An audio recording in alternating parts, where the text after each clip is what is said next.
नमस्कार शेतकरी मित्रांनो, रुपाली सूर्यवंशी या आमच्या यूट्यूब चॅनलवर आपल्या सर्वांचे स्वागत.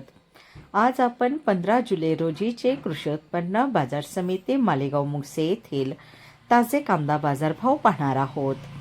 असेच रोजचे ताजे कांदा बाजारभाव पाहण्यासाठी आमच्या चॅनलला सबस्क्राईब करून सपोर्ट करा. मालेगाव मुंगसे येथे उन्हाळी कांद्याची आवक 15,200 क्विंटलची झाली होती.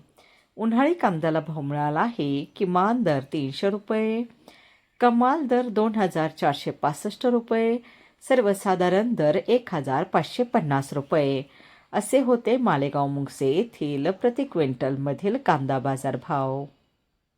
उन्हाळी कांद्याला भाव मिळाला आहे. किमान दर 300 रुपये, कमाल दर 2,465 रुपये, सर्वसाधारण दर 1,550 रुपये असे होते मालेगाव मुंगसे येथील प्रति क्विंटलमधील कांदा बाजार भाव.